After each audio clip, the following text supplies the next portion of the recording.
গীতশ্রী হেসেলের নতুন ভিডিওতে সকলকে স্বাগত। আজ এমন একটা রেসিপি আপনাদের সাথে শেয়ার করব যেটা দেখা মাত্রই প্রত্যেকের জিভে জল চলে আসবে। আজকের রেসিপি পাপড়ি চাট। কিভাবে হুবহু দোকানের মতো পাপড়ি চাট আপনারা বাড়িতেই বানিয়ে নেবেন দেখে নিন আজকের রেসিপি। পাপড়ি চাটের জন্য একটা স্পেশাল চাট মশলা বানিয়ে নেব। তার জন্য একটা ননস্টিকের প্যান গরম করে তার মধ্যে হাফ চামচ জোয়ান, হাফ চামচ গোটা জিরে, হাফ চামচ গোলমরিচ আর একটা শুকনো লঙ্কাকে মাঝ বরাবর ফাটিয়ে এর মধ্যে দিয়ে গ্যাসের ফ্লেমটা একদম লোতে রেখে 20 থেকে 30 সেকেন্ড ঢেলে নেব। এই মশলাগুলোর ময়েশ্চারটা লক করার জন্য সামান্য একটু নুন দিয়ে আবারও খুব ভালো করে নেড়ে নেব। যখনই খুব সুন্দর একটা গন্ধ বেরিয়ে যাবে তখন গ্যাসের ওভেনটা অফ করে দেব। তারপর এটাকে একটু সামান্য ঠান্ডা করে পাউডার মতো করে গুঁড়িয়ে নেব। আমি এটা মিক্সিং জারে করে নেব, আপনারা চাইলে শিলেও বেটে নিতে পারেন। যে কোনো চটপাটা রেসিপিতে আপনারা এই চাট মশলাটা ব্যবহার করতে পারেন। এরকম একটা পাউডার আমি বানিয়ে নিলাম। পাপড়ি চাটের পাপড়ি বানানোর জন্য একটা পাত্রের মধ্যে 100 গ্রাম ময়দাকে মেপে নিয়ে নেব। হাফ চামচ জোয়ানকে হাতের সাহায্যে ক্রাশ করে দেব। হাফ চামচ নুন অ্যাড করব। ময়ামের জন্য আমি এখানে ঘি ব্যবহার করেছি, আপনারা চাইলে সাদা তেলও ব্যবহার করতে পারেন। ফ্লেভারটা একটু ভালো আনার জন্য আমি এখানে ঘি ব্যবহার করলাম। 100 গ্রাম ময়দাতে 2 চামচ ঘি দিতে হবে, না হলে এটা খুব একটা খাস্তা হবে না। তো আপনারা যদিও বুঝতে না পারেন সেক্ষেত্রে একটু হাতের সাহায্যে চেপে দেখবেন, যদি ডেলা বেঁধে যায় জানবেন পারফেক্ট, না হলে অল্প একটু ঘি অ্যাড করবেন। তারপর অল্প অল্প জল দিয়ে একটা ডো বানিয়ে নিতে হবে। প্রথমে অনেকটা জল না দিয়ে অল্প অল্প জল অ্যাড করে একটা খুব সুন্দর সফট ডো বানিয়ে নেবেন। তারপর সেটাকে ঢাকা দিয়ে 20 মিনিট রেখে দেব। পাপড়ি চাট বানানোর জন্য সবার আগে যেটা প্রয়োজন সেটা হলো 2 রকম চাটনি। তার জন্য প্রথমেই আমি একটা গ্রিন চাটনি বানিয়ে নেব। মিক্সিং জারের মধ্যে বেশ খানিকটা ধনেপাতার গোড়ার দিকটা বাদ দিয়ে দেব 4টে কাঁচা লঙ্কা, যেমন ঝাল আপনারা পছন্দ করেন। হাফ চামচ ছোলার ডালকে ড্রাই রোস্ট করে অ্যাড করে নিয়েছি। 1 চামচ কালো নুন ব্যবহার করব, আপনারা চাইলে রেগুলার বেসিক নুনও ব্যবহার করতে পারেন। এবার এর মধ্যে জলের পরিবর্তে 4টে আইস কিউব দিয়ে দেব। আইস কিউব দেওয়ার একটাই কারণ, এই চাটনিটা যখন বানাবেন কালারটা একদম ডিপ সবুজ আসবে, জল দিলে একটু কালচে হয়ে যাবে। গ্রিন চাটনি অলমোস্ট রেডি। এবার তেঁতুলের চাটনি বানানোর জন্য তেঁতুলের পাল্পটা রেডি করব। তার জন্য বীজ সমেত তেঁতুলকে আধ ঘন্টা মতো গরম জলে ভিজিয়ে রেখেছিলাম। তারপর সেটাকে আমি একটা ছাঁকনির সাহায্যে ভালোভাবে ছেঁকে তেঁতুলের পাল্পটা বার করে নেব আর ওপরে বীজটা ফেলে দেব। আপনারা চাইলে এটা স্কিপও করে যেতে পারেন।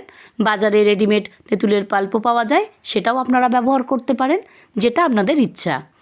কালারটা একটু যাতে সুন্দর আসে তার জন্য 1 চামচ কাশ্মীরি লঙ্কার গুঁড়ো দিয়ে দেব।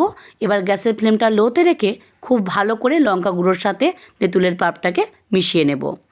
মিষ্টির জন্য আমি এখানে গুড় ব্যবহার করেছি, 250 গ্রাম গুড় দিয়ে দেব। আপনারা চাইলে চিনিও ব্যবহার করতে পারেন, তবে গুড়ের ফ্লেভারটা খুব ভালো আসে তেঁতুলের চাটনিতে, তাই এটা আমি এখানে গুড়ই ব্যবহার করলাম। ফ্লেভারটা আরও সুন্দর আনার জন্য 1 চামচ মৌরি আর হাফ চামচ আদা কুচি ব্যবহার করব। গ্যাসের ফ্লেমটা হাইতে রেখে মিনিট 10 চাটনিটা একটু ফুটিয়ে নেব। যখন একটু গাঢ় হয়ে আসবে তখন গ্যাসের ওভেনটা অফ করে দিলেই তেঁতুলের চাটনি রেডি। চাটনিটা নামিয়ে একটু ঠান্ডা করে নেব, তারপর সেটা চাটে ব্যবহার করব। পাপড়ি চাটের মধ্যে টক দইয়ের ভূমিকাও কিন্তু বেশ গুরুত্বপূর্ণ। তাই জন্য একটা পাত্রের মধ্যে 100 গ্রাম টক দইকে 2 চামচ চিনি দিয়ে খুব ভালো করে ফেটিয়ে নেব। আপনারা যদি মিষ্টি পছন্দ না করেন সেক্ষেত্রে চিনিটা স্কিপ করে যাবেন। দইটাকেই খুব ভালো করে ফেটিয়ে একটা ক্রিমের মতন টেক্সচার নিয়ে চলে আসবেন। দইটাও রেডি হয়ে গেছে।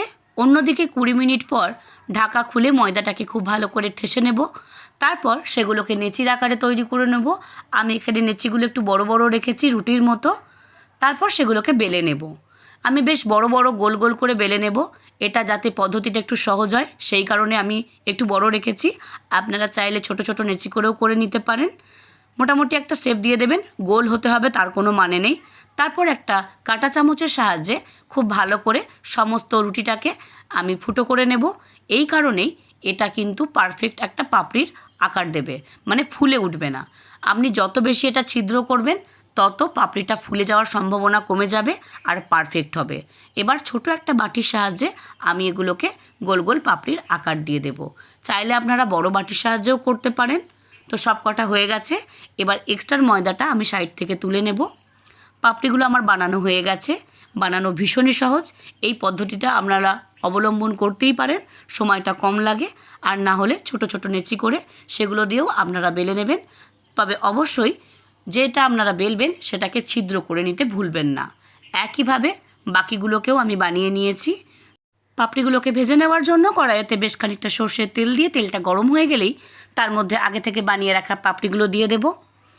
মিনিট 3 থেকে 4 মিডিয়াম ফ্লেমে খুব ভালো করে এগুলোকে ভেজে নিতে হবে। টেম্পারেচার হাই করলে ওপরে কালার চলে এলেও ভেতরে কাঁচা থেকে যাবে। মিনিট 4 পর দেখবেন খুব সুন্দর একটা গোল্ডেন ব্রাউন কালার চলে এসেছে। এবার সেগুলোকে ছেঁকে তুলে নেব।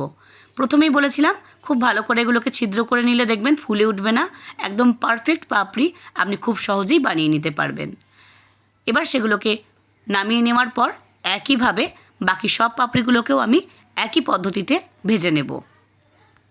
সব পাপড়িগুলোই আমার বানানো হয়ে গেছে। এবার পাপড়িগুলো একদম খাস্তা বা মুচমুচে হয়েছে কিনা বুঝবেন কি করে? তার জন্য একটা পাপড়িকে হাতের সাহায্যে একটু প্রেস করলেই দেখবেন একদম গুঁড়িয়ে যাবে। তখনই বুঝবেন আপনার পাপড়িগুলো পারফেক্টলি রেডি। পাপড়িগুলো পারফেক্টলি রেডি হয়ে গেছে। এবার পাপড়ি চাটটাকে খুব সুন্দর করে আমি সাজিয়ে নেব। তার জন্য প্রথমেই একটা প্লেটের মধ্যে পাপড়িগুলোকে গোল করে ছড়িয়ে নিয়েছি। এবার একটা সেটআপ রেডি করে নিয়েছি। সেও ভাজা, মশলা, ধনেপাতা, 2 রকমের চাটনি। প্রথমেই পাপড়ির উপরে ফেটিয়ে রাখা টক দইটা দিয়ে দেব। তারপর এর মধ্যে দিয়ে দেব সেদ্ধ করে রাখা আলু। এটা আমি আগেই সেদ্ধ করে ছোট ছোট করে পিস করে নিয়েছিলাম। প্রত্যেকটা পাপড়ির উপরে একটা করে আলুর পিস দিয়ে দেব। তারপর ওপর থেকে তেঁতুলের চাটনি দিয়ে দেব। চাটনিটাও কিন্তু খুব সুন্দর করে দেব যাতে প্রত্যেকটা পাপড়িতে পড়ে, সেটা মাথায় রাখবো। এর উপর দিয়ে দেব বানিয়ে রাখা গ্রিন চাটনি। এটাও তাই, পাপড়ির মধ্যে যেন পড়ে, প্রত্যেকটা পাপড়িতে সমানভাবে পড়ে সেটা খেয়াল রাখবো। আগে থেকে কাঠখোলায় ভেজে গুঁড়িয়ে রাখা চাট মশলাটা উপর থেকে ছড়িয়ে দেব। তারপর আবারও ফেটিয়ে রাখা টক দইটা সবকটা পাপড়ির মধ্যে সমানভাবে দিয়ে দেব। পাপড়ি চাটের রেসিপিটা ভীষণই চটপটা একটা রেসিপি, তাই টক দই বা চাটনি দেওয়ার সময় আমাদেরকে খেয়াল রাখতে হবে প্রত্যেকটা পাপড়ির মধ্যে চাটনি, দই বা মশলা যেন সমানভাবে পড়ে, আর রেসিপিটাকে ভীষণই টেস্টি করে তোলে। ওপর থেকে পাতলা করে কেটে রাখা ধনেপাতা ছড়িয়ে দেব। ধনেপাতার ফ্লেভারটা যদি পছন্দ না করেন তাহলে আপনারা এটা স্কিপ করে যেতে পারেন। ছড়িয়ে দেব সেও ভাজা।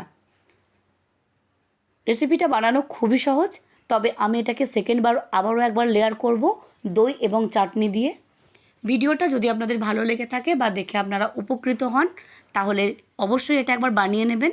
যদি আপনারা ইউটিউব থেকে আমার এই ভিডিওগুলো দেখেন, চ্যানেলে যদি নতুন সদস্য হন তাহলে সাবস্ক্রাইবের অনুরোধ রইল। পাশে থাকা বেল আইকনটা প্রেস করবেন, সব নোটিফিকেশান সবার আগে আপনার কাছে পৌঁছে যাবে। আর যদি পুরনো সদস্য হন তাহলে লাইক, শেয়ার, কমেন্ট করতে ভুলবেন না। এই ভিডিওগুলোই যদি আপনারা ফেসবুক পেজ থেকে দেখেন তাহলে চ্যানেলটিকে ফলো করতে ভুলবেন না। খুব তাড়াতাড়ি দেখা হচ্ছে গীতশ্রীর হেসেলে নতুন ভিডিও নিয়ে, নতুন এপিসোডে। ভিডিওটা শেষ অবধি দেখার জন্য অনেক ধন্যবাদ। ভালো থাকবেন, সুস্থ থাকবেন।